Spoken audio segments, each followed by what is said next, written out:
Greetings everyone, and welcome back to our Standing Watch program. When I looked at the internet news this morning, I found on the very top of the lists the report that Angela Merkel was again appointed and voted for by the popular magazine Forbes as the most powerful woman in the world. And that happened now for the second time.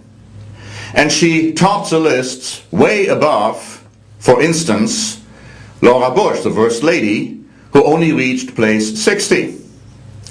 So why should it be that a German chancellor is becoming, in the eyes of many observers, the most powerful woman in the world and, according to other observers, the most powerful world leader?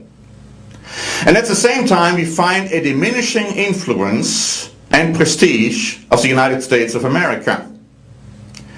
Angela Merkel just finished her visit to China and to Japan. And she told the Chinese leaders in particular about their human rights violations.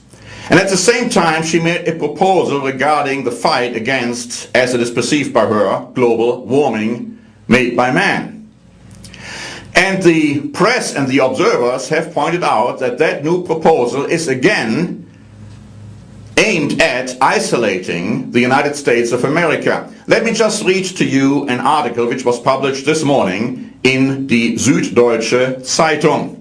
And that is what the article says. It looks as though Merkel wants to continue following her G8 strategy, that of isolating the US until it comes around. It goes on to say, America's skepticism could soon result in its complete isolation. Is this all mere coincidence that we see a diminishing influence of the United States of America at the same time when you see a growing influence of Germany? And in addition, this week there were several articles published about an increased skepticism towards Great Britain. European leaders have pointed out that Great Britain has become an embarrassment to Europe. So again, we see Great Britain becoming more and more isolated when it comes to Europe, and the United States becoming more and more isolated when it comes to the entire world. And at the same time, we see Germany rising in stature and in power. Now there's one leader on the world scene, the new French president, who likes to become the leader of Europe, but most dismiss that concept and that idea, thinking he is not qualified for that kind of a position. If you have watched our programs and if you have been reading some of our literature, you know that we have told you for a long, long time that the Bible has prophesied thousands of years ago that in these last end times, just prior to the return of Jesus Christ, the United States of America and Great Britain will lose more and more influence in world affairs, and a United States of Europe is going to emerge under German leadership. And that is what we are seeing happening right now. We have prepared a special booklet for you. It is titled The Great Tribulation and the Day of the Lord. The Great Tribulation and the Day of the Lord. You can order it by just going to our website, standingwatch.org, and clicking on Contact Us, or you can read it online. It's absolutely free.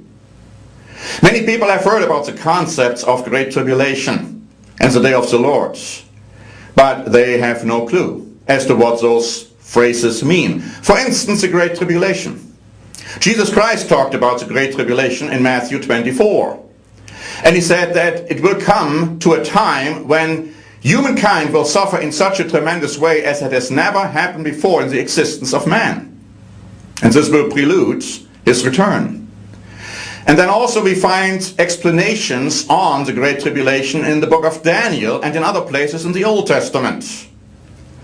And then we hear about the Day of the Lord, and people think perhaps that may be Sunday, but the Bible doesn't tell you that the Day of the Lord is Sunday. Rather, it is a prophetic time span immediately preceding the return of Jesus Christ. It's mentioned in hundreds of places in the Bible, both in the Old and in the New Testament. but many people don't know where to look. And then they have heard about perhaps Babylon and prophecies regarding Babylon in the Old Testament in books like Isaiah, Jeremiah, Ezekiel. And they think all these prophecies have been fulfilled in Old Testament times. They are just historical records for us today, and nothing could be further from the truth. Because many of those prophecies directly address our time today. In the New Testament book of Revelation, the last book in the Bible, you find references to Babylon. But God also tells you to come out of Babylon so that you will not partake of her plagues, because they are sinning greatly in front of God. So Babylon is just not an Old Testament concept. It's something which is very real. And our booklet, The Great Tribulation and the Day of the Lord, puts all those scriptures and passages together, showing you how Babylon and the United States of America and Great Britain and Germany and the United States of Europe relate, and what you can expect to happen in the near future. You need to know about these things because there is also protection offered to you individually if you follow God's way of life. And so please do yourself a favor and read our free booklets, The Great Tribulation and the Day of the Lord. And thank you very much for watching. This is Norbert Link for the Standing Watch program.